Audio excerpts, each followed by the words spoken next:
Today's news surrounding Lieutenant General Flynn had absolutely nothing to do with President Trump, as Greg just said, but that didn't stop the mainstream media's echo chamber from once again predicting the downfall of the administration. Take a look. The thing that struck me, coming from the White House podium, is saying that this has nothing to do with the president. Doesn't have to do with me. How could that even come out of a White House press secretary's mouth? I think at the end of the day, we're going to see that General Flynn had a lot of incriminating information about the president. Trump has always treated him with kid gloves as opposed to others in this melodrama, Comey, Michael Cohen, where he's gone hot and cold on them. But he seems very concerned about what Michael Flynn has to say about him. We don't know why Mike Flynn lied. We don't know whether anyone, including President Trump, directed him to do it. And if Trump did play a role in this, is that why the president is treating Mike Flynn with kid gloves? The big headline here is judge finds this behavior treasonous. Not just Flynn, but all the people that Flynn coordinated with in creating these lies. It's a bad day for the narrative that this is just a witch hunt and there's nothing serious there. Joining us now is the author of Why We Fight, Fox News national security strategist Sebastian Gorka. All right, good evening, Dr. Gorka. One of the things that seems to continuously come back at us is James Comey lying or being inconsistent in terms of his own answers regarding the same thing. So, for example, we've got James Comey saying, that it had to be a coincidence that after the tarmac meeting between Bill Clinton and Loretta Lynch, there just happened to be a meeting between Justice and the FBI, but there was never anything mentioned about this. Not only that, we know that James Comey, after his classified meeting, his briefing with President-elect Trump, he gets into an FBI vehicle and on an FBI laptop writes up a memo that is by nature classified because it's a summary of a meeting with the president, which he gives to his friend, his law professor friend, to leak to the media. That is a crime. Judge, with regards to what happened today, it's very, very clear. I was on the transition team with General Flynn. I worked in the White House with General Flynn.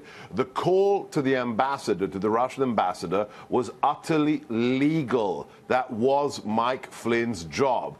The contents of the conversation were likewise utterly legal, requesting potentially the Russian ambassador's support in a vote at the UN to prevent Israel from being boycotted. How is that illegal?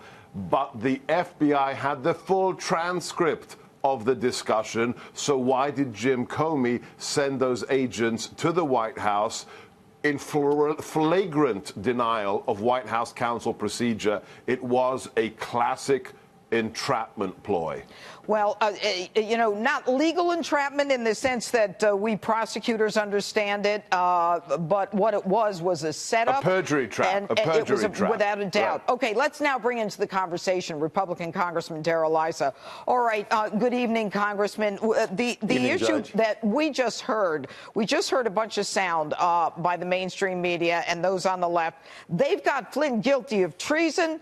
Flynn should be in jail. Flynn is President Trump's puppet. I mean, sometimes I wonder if we're watching the same news. In fact, the prosecutors even said that that's not appropriate treason in this situation. And yet the overreach is nonstop. Well, you know what Sebastian Gorka just said is very important for your viewers to understand, which is anything he may have done for which he may have to pay a price, he did not. None of it was done, if you will, relative to the investigation of any wrongdoing by the president. Nothing was done there. Yes, he failed to register as a foreign agent. Yes, he lied to the FBI. And whether it's entrapment or not, remember that James Comey had one intention clearly before Donald Trump was president and afterwards, which was to get to Donald Trump. And you can see it in everything he did. He didn't keep Flynn from becoming the national security advisor, which he potentially could have done with this transcript if it was so volatile. He certainly could have told the president that Flynn was misleading or lying to people, which could have affected his being fired sooner, and certainly in the name of national security would have been the right thing to do. James Comey from day one has been a corrupt cop trying to get to the president, and it shows in everything he's done, including what he failed to do, which was to be honest to both Barack Obama and to President Trump when he was talking about what he knew, when he knew it, and what should be done in the name of national security. All right. And Sebastian Gorka, I mean, the whole concept of the Flynn possibly being a foreign agent and not registering as one, we know now that that was not the case when he was in the White House, and yet the left is suggesting that he was a foreign agent while he was in the White House. That was made absolutely clear that was not the case.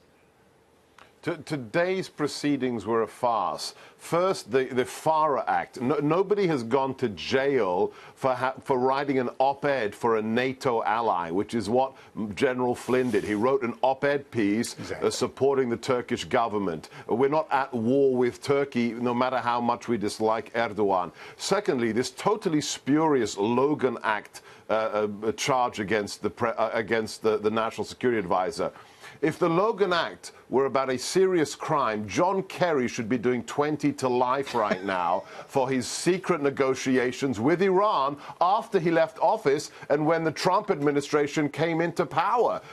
Where's John Kerry's arrest? Why isn't he being woken up at 2 a.m. and put in manacles and shackles? It's absolute absurdity. And the fear, Congressman Issa, you know, as we listen to the facts, and we're getting the facts out here, the fear is that none of the illegality, the unethical behavior on the part of the people on the left, are they going to ever be made accountable for? They skated during Obama's 8 years, and they're skating through these first 2 years because of good old Jeff Sessions.